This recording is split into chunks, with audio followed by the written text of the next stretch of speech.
We all have big dreams, but far too often we never give them a chance to come true. Well, that all changes today. Welcome to Just Keep Learning, where we'll help you develop the right mindset, be more productive, and learn more effectively so you can accomplish anything. Here's your host, Justin at Just Tries. Our guest today is well known for his TED Talk, From Broken to Beautiful. He went from being on death's doorstep with alcoholic liver failure and obesity to completely turning things around and becoming a wildly successful business coach and social media personality. We talked about how to get up when you hit rock bottom, the frameworks that we can all apply to chase down our own dreams, and some bonus tips on how to be great at sales, because at the end of the day, it's not just business. To sell is to be human. Please welcome to interview 44, Terrance McMahon. First off, thank you so much for doing this today. I'm really excited about this interview. One thing that I love asking people to do is introduce themselves, because I find that we do so many things, especially in a creative entrepreneurial space. And we can also have articles written about us and stuff like that. So if I were to ask you to introduce yourself to an audience, let's say you came into an auditorium to speak to a college or high school business class, kind of who are you and what do you do? Oh, wow. There's a famous writer called Mark Twain, and he was asked to take a book that he had spent a year writing, and he told the editor came back and says, you need to make it shorter. And he says, I can make it shorter, but it's going to take a very long time. I have a very complex life, and I can give you the framework of what it is. I'll take you from, when I left high school, I went on to play college baseball. I was a daily drinker for 30 years, and I drank in college, and I got my results. I got out of college. I ended up going in the insurance business, and I ended up having some mixed success, drank every single day. And I ended up going, in spite of my drinking, creating an algorithm, which is a repeatable formula to get a result. I figured it out somehow through the grace of God to get clients and to make money. And I used that algorithm to create a very big business. But while I was creating that very big business, I blew up financially to an 8-figure industry and a 7-figure income, but I blew up physically. I was 350 pounds. So I was morbidly obese. I had to retire on the spot because I had a life-threatening illness. I was terminally ill with liver failure, alcoholic liver failure. So I got a transplant, reinvented myself as an author, a social media expert, marketer, and I help people create work from anywhere lives for themselves so that they can have more health, happiness, success, and freedom. I grew up youngest of 6 kids. My father was a professional baseball player. My brother Eddie and my brother Sean all played for various professional teams. I went to college on a scholarship. And in spite of those opportunities, I screwed it all up. We sabotage ourselves. So after I just destroyed my life, I reinvented myself. So I teach people to recreate themselves, and as opposed to rehabilitation. So if you have ever heard the word rehabilitation, it's about restoring something back to its prior condition, rehabilitating a building or an addiction rehab center. And if you've been incarcerated, they want to rehabilitate you. Well, I don't think there's any such thing. I think if you restore something back to its original condition, you're still the broke person you were. Right. So my brand is all about recreating yourself. Recreate, which means bring something new into the world that's never existed before. So that's a long introduction. I've dedicated my life post-transplant and post-miracle, getting saved by a prisoner in the very last moments of my life. Prisoner dies in Alabama. His organ saves my life, goes in my body. I'm still alive. So doing things like this is important to me so I can teach you algorithms that are healthy and meaningful, not bad and sabotaging algorithms. That's where I'll start. And hopefully that helped people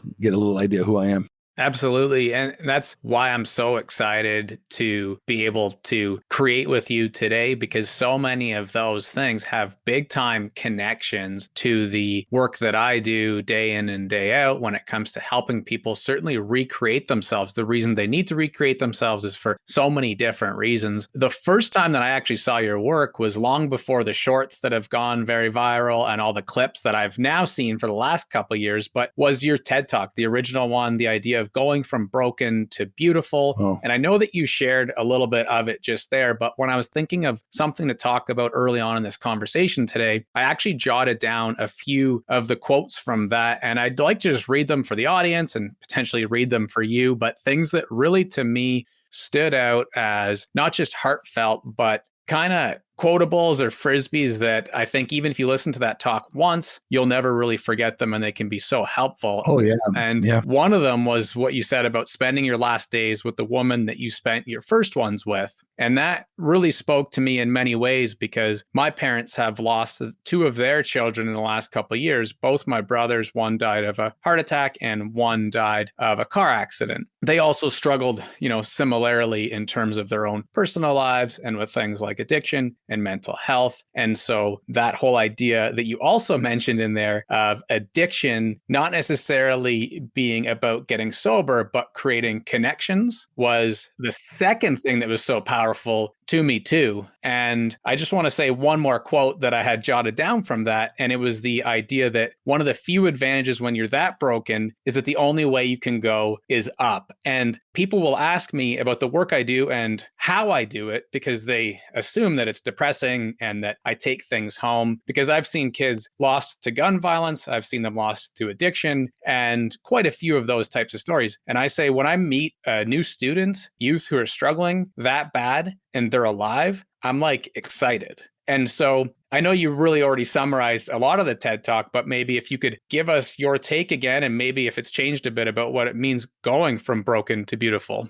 I'm happy to do that. And when you're broken, you're on the ground and pieces of you are literally all over the floor. And you're the last one that knows you're broken. Everybody looking at you knows you're broken before you're broke. And then when it finally happens, you have your ground zero. I call it a change moment. For me, it was a doctor looking into my eyes saying, Mr. McMahon, you're not having heart palpitations. You're in liver failure. You're going to die from liver failure in the next 6 months without a transplant. So I went from CEO with a 7-figure income to being labeled an alcoholic, which is a labeling. We're all going. The world wants to give us labels. They gave me that one. And what does that mean? That means I don't probably get my organ because something's wrong with me. I'm broken. And then throughout that 6-month journey of trying to get an organ donation from a donor, I went to all these professionals that were telling me that I was broken. I have this disease, this addiction that is a disease. It means something's wrong with the wiring in my head. They told me there's no cure. And they told me the only way to live any possible semblance of happiness is to go to meetings every day, in a church basement, and tell everyone I'm an addict and I have a disease and there's no cure. Now, if that's your belief about addiction, I don't have a problem with you. I didn't want to believe that. And I certainly didn't want to go through my life for the rest of my life as someone who's broken, because one thing that I always could do, in spite of my bad habits, is I could always break through. So you have potential, no matter how broken you are.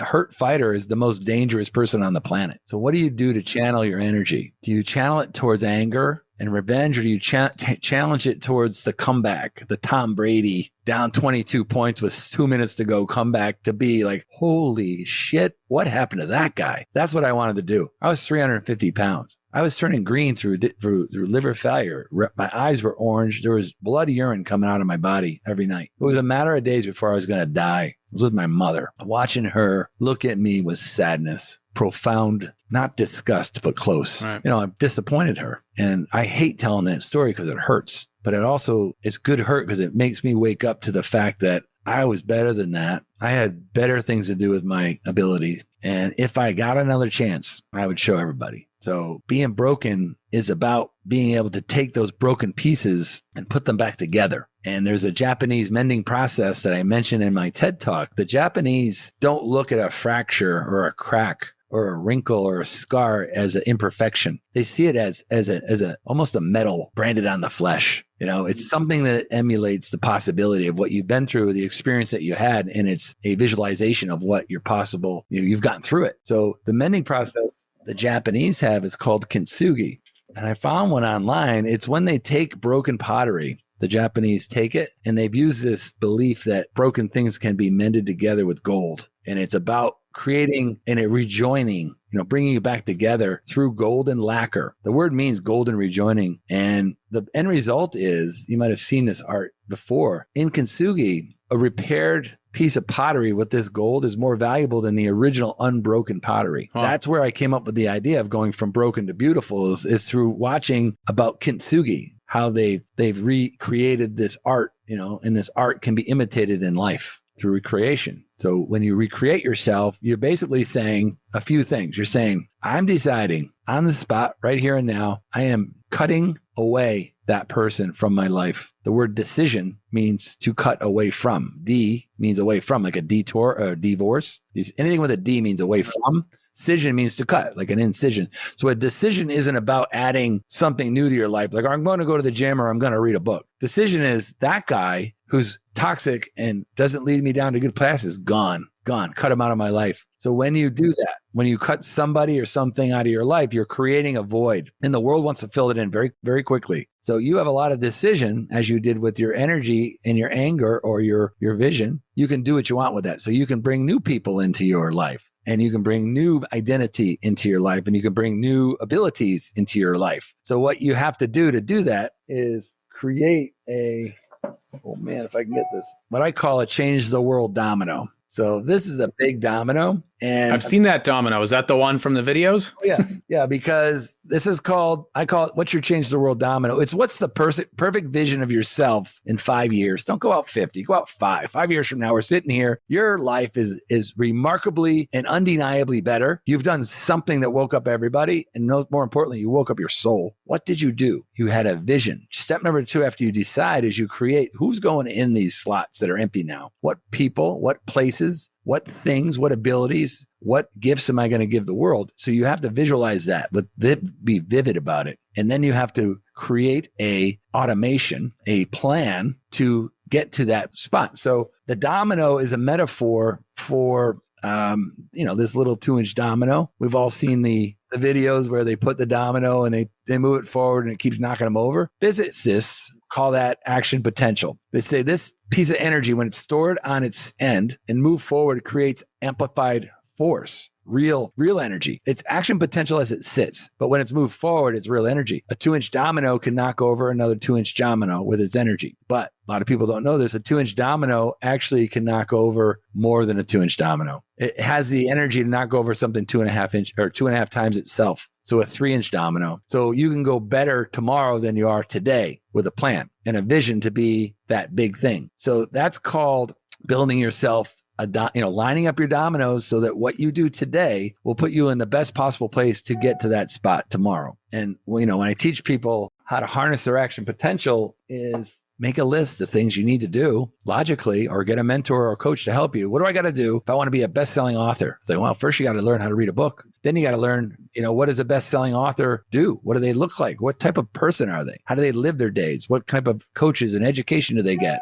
So you can go through that whole process, and in a relatively short period of time, you can start making wins. So a domino in action is the hardest thing. The Romans say in etiam demedium facti, which means once you get started, you're halfway done. Love that. We all know this, right? We've all done one good thing. If you're all sitting here watching, and if you want to get in shape, don't go to the gym. Just do one push-up, right? If you want to eat better, don't go on a crash diet so you're starving. Just eliminate Cokes, drink water, make that one change, creating momentum. That's a little domino. It's going to pull a bigger. Tomorrow, it might be changing out pizza for sandwiches, and then it might be sandwiches for salads, right? So you're making momentum. It's a momentum builder. So the recipe to recreate yourself is decide, make the decision to cut away from the bad things, put in the great idea, and line up your dominoes. 3 steps, and you can change your life. And you do it by giving yourself a reputation to live up to. You ever see people, take their shirts off and they're all flabby and they're saying, I'm going to lose 70 pounds, right? It's a big difference than doing that than them, than them saying to themselves in the mirror, it's like, shit, I got to lose some weight. When you do that, you give yourself a reputation. Like, I have a reputation of, I'm a great marketer. I'll do whatever it takes. I'll work with you until it works. That's my promise to my clients. Guaranteed. I say that up front.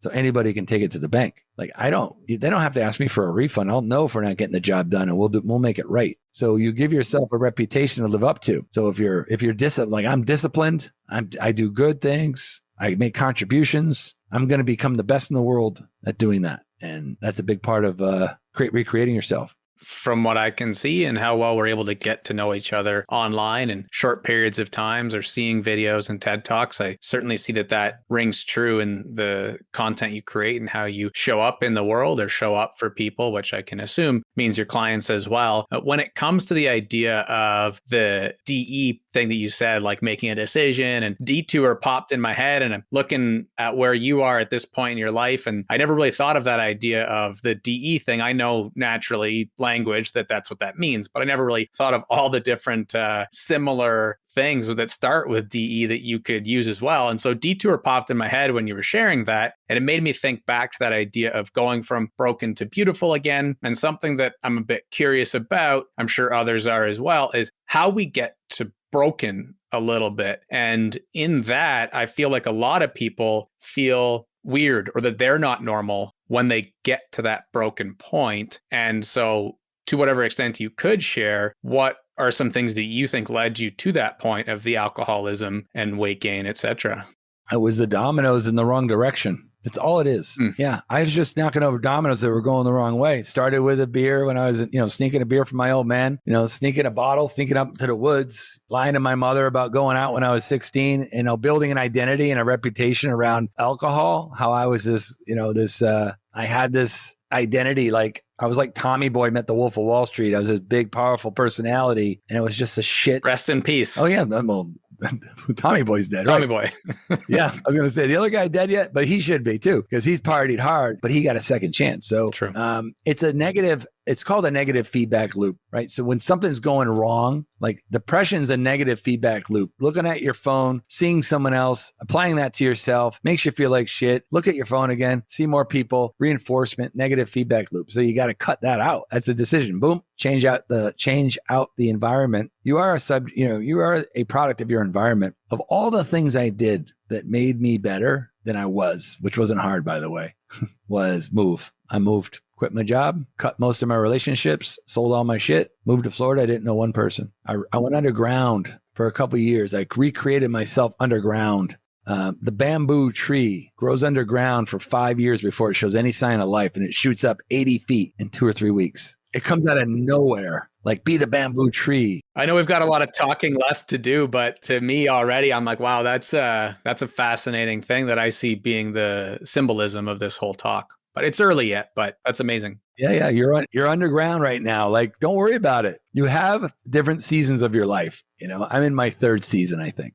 I think you got 4 or 5 seasons before you're gone. And I was right there at the end. If you fouled up a season, it's all right. Who cares? It's over. Trust me. By the way, no one even remembers shit. They only remember what just happened to you. They will remember your comeback far more than they'll remember your stumbles. And within a very short period of time, your comeback will be your identity. It'll be what people admire about you. I know people in different, people that come out of prison, come out of mental health issues or addiction, and they've reinvented themselves. People always say that. They always say, how'd you lose so much weight, right? How'd you write books? How'd you build that social media? I said dominoes. I learned a model. I read books one at a time, a little bit each day. And, and I don't learn as quickly. Some of the younger people can absorb stuff. You have the seasons and you don't have an unlimited amount of shots to take in your life. You got 4 or 5 good ones. So if you shot and missed, it's okay. You're going to shoot again. What are you going to shoot at? So what are you shooting at? What's your domino and where are you starting from? And how do you sight that in so you hit it? And you got to hit what's in front of you now, not you can't shoot over the target. The target is what you can do today that gets you in a position to make tomorrow possible. The saying Gary Keller wrote a book called The One Thing. What's one thing today I can do that by doing that and getting that amongst anything else done and only that puts me in the best possible position to do what I got to do tomorrow to hit my goal. A lot of people overload themselves with noise. If you want to be a best-selling author or you want to be Mr. Olympia, there's an algorithm out there that's already exists. Someone already wrote the exact formula to do that in a book that you can get probably for free or $9. Someone will give it to you. If you want a book and you can't afford one, email me. I'll buy you any book you want. Oh. No questions asked. You tell me, hi, my name. I heard you on a podcast. I need a book. Tell me where you live. I'll send you the book. Be my gift to you. No questions asked. If you want a book. That's amazing. Right? Unless it's a 2,000-year-old King James Bible, which is 20 grand. Yeah, we need to put a disclaimer.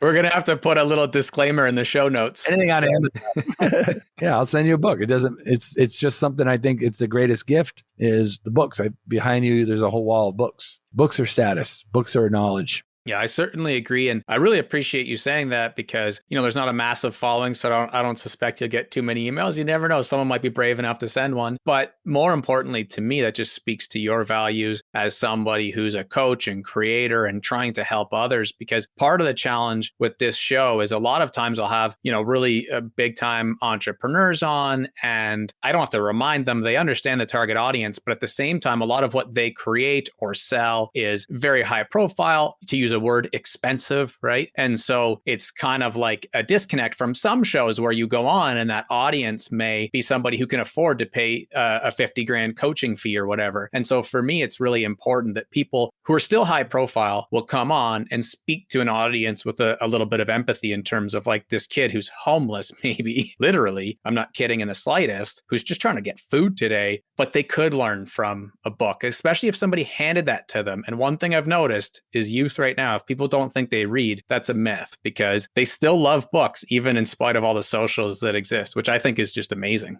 Well, I can do you one better on that. If you're talking about how to come out of nowhere and create financial abundance for yourself, even if you don't have any money, you don't even have a house. I mean, if you can figure out how to get in front of a computer, which you can do in a library for free or on your little phone, which most people have, you can get any mentor on earth that you want. And I'll tell you how right here. Go to ChatGPT, right? Mm-hmm. Set yourself up with an account, ChatGPT. It's openai.com. It's an AI, like a person that's the same as having a room full of all the Greek philosophers in a room sitting there waiting to talk to you. Every business owner on earth that's ever written a word or spoken a word, every economist, every doctor, every lawyer, every marketer sitting in a room waiting to answer your questions. You can ask the chat AI for free. Hey, Mr. AI, we're going to act right now. We're going to play a game. You're going to be Warren Buffett and you're going to teach me how to invest. Do you understand the game? ChatGPT will say yes. You say, Mr. Buffett, I don't have any money. I don't have a home and I'm homeless, but I want to start to invest. How do I make enough money so I have some money to invest? Please guide me. And the chat will start to tell you things as if it were Warren Buffett. It read all of Warren Buffett's books and it tells you things back. Try it. You will fall out of your chair.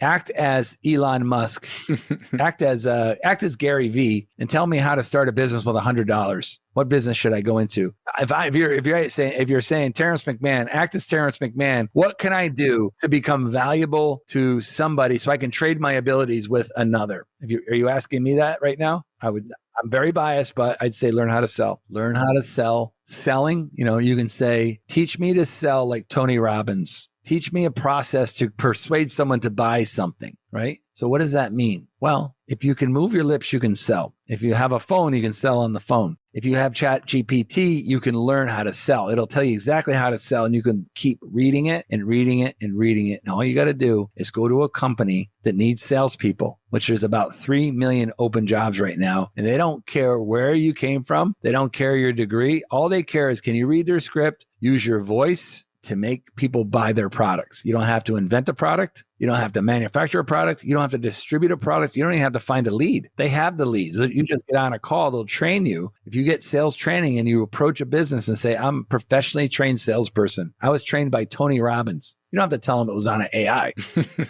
Yeah. You can say, I was, the guy Jordan Belfort, the Wolf of Wall Street, act as Jordan Belfort and teach me your 5-step system. I'm telling you right now, if you're hearing this, you can learn how to sell for free on ChatGPT because it's free AI that has read most of the internet up to 2021. Yeah, it is an incredible tool. I mean, like I've been blown away by the times that I've used it and kind of, just played with it, really, to use a term, to kind of see like what it'll come up with and how the conversations go. And it's quite fascinating. I hope that people do go do exactly that and then see what it comes up with. But if I were to ask you, because we're on the topic, some of your thoughts around sales, like the main overarching tips, what would they be? You want to be a great salesperson, you need to have 3 things. The first thing you need to have is alignment with the product. You need to believe in the product. So don't ever sell something that you think isn't valuable because the people will sniff it out on you. Right. Yeah. And you'll be unsuccessful and you won't do good things for the world. You'll be channeling energy in the wrong direction. The other 2 things is you need to have enthusiasm.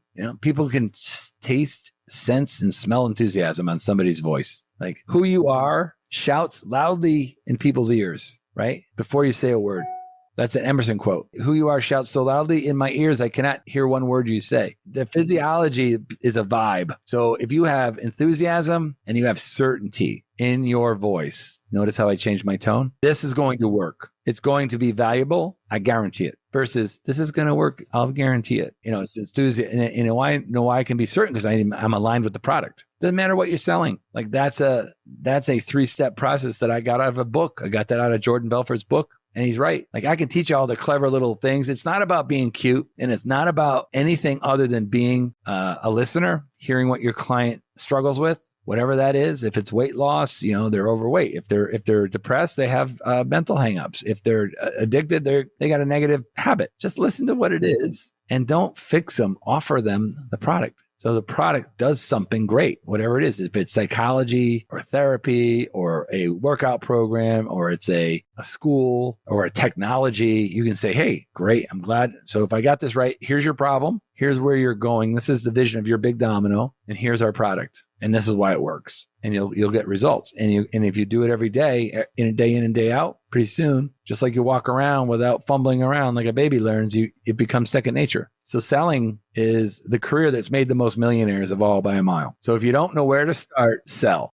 And I love that you bring that up, being aligned with the product. Again, anyone can look at the AI and ask what the Terrance McMahon version of sales is, and we'll see what she or he or whatever it comes up with. But the reason I wanted to know from you was because, the whole right side of the brain and creativity and still being human, something else might have popped front to mind, like who knows, versus what the AI could come up with first. So it was just cool to see what you said and then maybe compare the two. In any case, I'm so glad and it was refreshing that you said that because I find that sales takes on a very kind of like scammy, sleazy, spammy sort of feel to many people. I've seen that many times. And in a recent episode, I was sharing that I was far too young, I think, but intuitively it happened. It was about 20 years ago. I was a personal trainer and I was getting asked by other personal trainers about how I was the top salesperson. And I really was so aligned with the product, I suppose, that I really wasn't selling. And it did not feel like sales, but people saw my name because they used to use that tactic in managers posting the list, right, monthly for the company. And I was always in the top 3. But again, I was so aligned with the product that it felt to me genuinely that people's lives would be worse if they didn't take me up on the offer. That's alignment. You also probably looked pretty good. So they looked at, it's called social proof. There's proof there. Think about selling if you wanted to learn and think about what's called the doctor frame. So if you're selling something, whatever it is you're selling, after a half hour or an hour of training, you'll know more about the product than the person that's buying it. Think of yourself when you're in a sales call as you're a doctor, right? And a doctor doesn't come into a waiting room, an examination room and give you medicine, does he? No. Or she? The doctor asks you questions. What's going on? What's happening? How long have you been like this? Have you done anything? He tries to hear the symptoms and tries to gather data. And then he tries to, how does that make you feel? So he tries to have the client communicate what's going on. Oh, I'm tired, depressed, lonely, lethargic. It's like, okay, all right. And tell me what your goals are. What do you want to have happen, right? This is called the doctor frame. So a doctor doesn't come in and say, oh, you need to get on Valium immediately. The doctor listens, a good doctor. If someone does that, that's not good. They just want to put something in you that you got the wrong doctor. Run. There's plenty of doctors. Half doctors in the world, 50% of all doctors are in the lower half of their class. Yeah. That's true. You know that, right? Statistically. So there's people that are in the half of the class that make the top half possible. So you could be dealing with a doctor that didn't study hard enough to get in the top half of the class. Makes sense. Yeah. So the doctor takes in information and then prescribes you something. And they don't say, do this or do that. They say, this is what you need. Take it if you want to get better. And they say it with certainty and conviction. So most people, you don't see a doctor being a squeamish loser. They're just being a professional. They're diagnosing something. Sales is like that. It's called heaven and hell. People are in hell. They want to get to heaven. You got to get them to articulate what hell is, what's their bad place, and what's heaven look like. And you build them a bridge. And the bridge is the product. All you're doing is guiding them over the bridge. And you shared books that you started getting into, that you turned to reading and self-learning, and mentioned that potentially somebody who's younger could maybe learn faster than you, that you didn't learn all that fast, etc. But when it came to learning, well, first off, let me ask, were there specific books that stand out if you were to recommend to people? I mean, I have depends on what you want to do with your life. There's some of the great ones. I mean, there's a book called How to Win Friends and Influence People, which is by Dale Carnegie. Mm-hmm. Basically, it tells you, be interesting by being interested. Like, you would find me far more interesting if I was interested in you. So the whole book's about how to be interested in people, how to really find out about people. You're doing a good job of that in your show. Like, you're not talking about yourself at all, right? You're really doing what you're supposed to do. I appreciate that. And hopefully that'll draw out good content. But, that's a great book. Been around a long time. There's a book called Essentialism, which I think is a really good book for someone young to read. Doesn't matter how old you are, really. I read it at 47. I wish I read it at 27, because what it talks about is cognitive overload, the relentless pursuit of less, not more. So you can't be good at everything. It just isn't going to happen. You got to be great at one thing. Mm-hmm. You got to have fewer things that take up your cognitive bandwidth, because we only have a few slots in our brain. So if you want to be a social media influencer, and you want to be a tap dancer, and you want to have an IROC or whatever car, I don't give a shit about cars anymore. I've had beautiful cars, but whatever you want to have, you can't have everything. If you start with a clear vision of who it is, Essentialism talks about fewer things, cleaning out your closet, right? Getting rid of crap. Mm-hmm. And I do it every so often. That's a good book. There's so many. I mean, most of my books I've been reading lately are business books. The one thing by Gary Keller talks about the domino effect, as in lining up your dominoes to knock over a big business goal. There's a great book called The Martian, which is a movie too, if you want to be lazy and watch the movie, with Mark Wahlberg, I think. So what's The Martian about? It's a movie about, into the future when they could go to Mars, and they were trying to inhabit Mars. And there was a team that was in Mars creating all the labs and getting ready for people to come. And then there was a storm, and all the team members except one had to vacate the planet. And it took a whole year to get home. So all their equipment got destroyed, and Mark Wahlberg's character was stuck on Mars with 100 days worth of food. And it took a year for them to get back. So he's going to starve to death, right? But he was a botanist, so he knew how to grow things, but he didn't have any soil. So the whole movie is about how he repurposed things that he had available to him to create food, and ultimately fix things and survive long enough for them to come back and get him. Because in life, the metaphor is, if you're on Mars and you only have what you have to make that work. So if you don't have any money, you can't say, oh, I don't have any money, I'm not going to do anything. You got to figure out, how can I create something out of what I have? Mm-hmm. So most of us have an iPhone.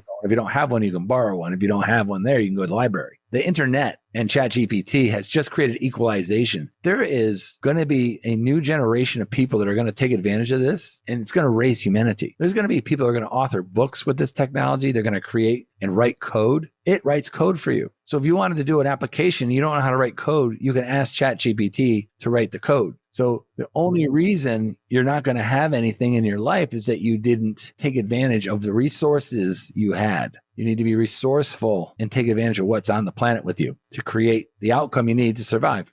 I love that, the idea of no excuses. And first off, I really appreciate you mentioning the listening piece and listening to other people's stories and being interested, and that'll make you interesting. Because for one, that book is on my shelf and I'm still yet to read it, but I got that story for many books, but I have read all of the other ones that you mentioned. And so I really do appreciate that, because I'm still going to read it. I'm sure there's some things in there, but we all have these big reading lists when we're kind of into reading. When you mentioned Chat GPT, I'm curious that, like, you mentioned coding, and you mentioned that people will take advantage of that, and that will become a game changer for them. That's something for many people listening, I know for sure, is going to be brand new, not even scratching the surface. But what are some other possibilities that you think, when you think that people could take advantage of it, what are some other things that people could do?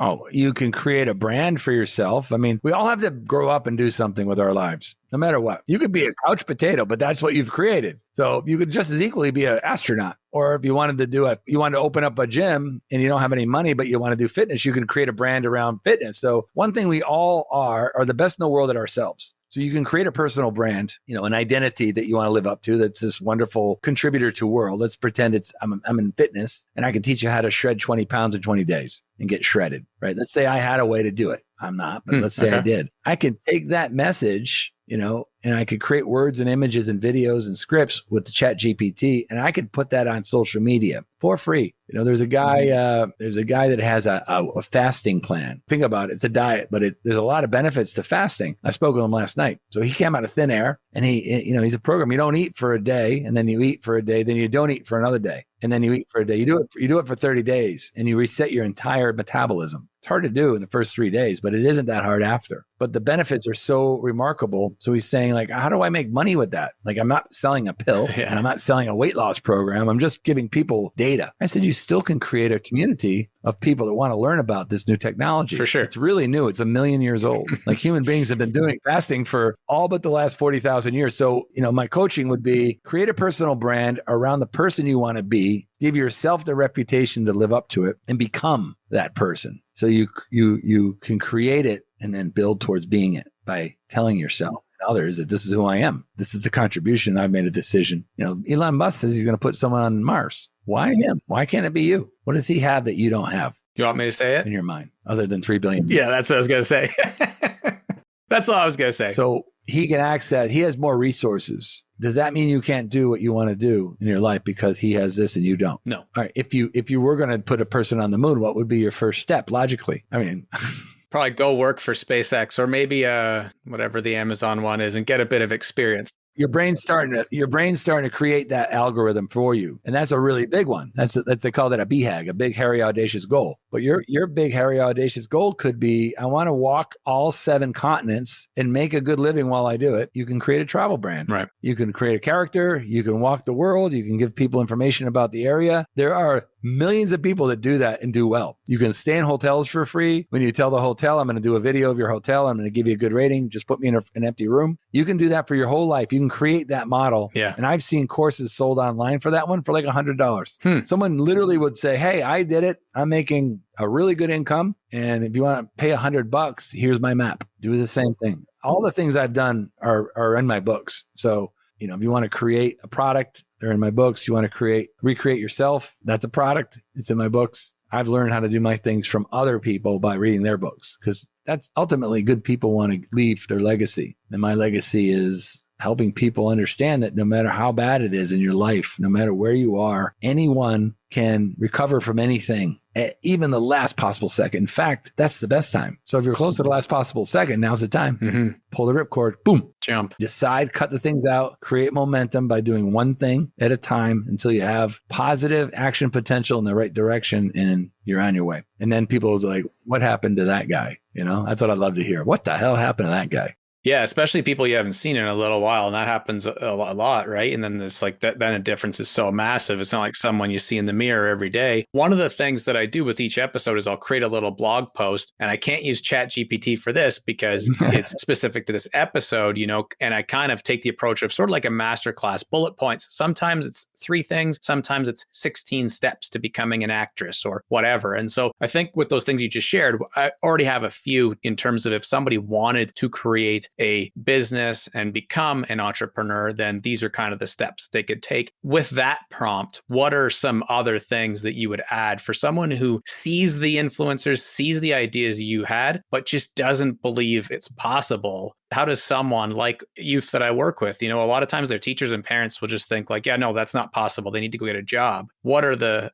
other things that you would add in terms of going from not believing to succeeding in building a brand for yourself? First thing, it's very difficult. And I'm a parent. The worst person to give advice to their children is their parents, because I don't want my son or daughter to get hurt. I don't want them to go in. I want them to get a job with the government, sit in a cube, never get any problems, live a good life, cookouts and vacations. I couldn't do that. I'm an entrepreneur. So if you want to write music, or you want to, change the world through helping people cure addiction, or you have this thing you want to do, you do it. Now, every single thing for the most part has been done in the world. And there's four things you can do to learn what that is if you want to learn it yourself, even in my case. All right. So if I'm a prospector and I found gold in the mountains or on an island out there in the ocean behind me, and I know where it is, I have to convince you that I know where it is. That's called social proof. I gotta do content to say you can recreate yourself, right? And people start to believe in you. That's called content. The first thing you got to build is a map. If someone went to, Elon Musk built Tesla, there's a map in place now to build a car, an automated car. an electric car. There's a map in place. Other companies already copied it. So there's a map. You got to get the map. And then think about it. If you're going on a journey, you also need the tools. What are the tools you're going to need to accomplish your goal and get that goal, right? So you got the map and then you got the tools. The map and the tools are usually cheap, if not free. So some are just intellectual tools, like ChatGPT's made that all free. And then the last thing is, if you have those things and you're getting some momentum, how can I hire a guide? How can someone take me there that's been there before? So you get creative and resourceful about where's the gold? Where do I get a map? Who do I buy a map from? What are the tools? And, what's a guide? Let me give you an example in investing. Warren Buffett's a bazillionaire,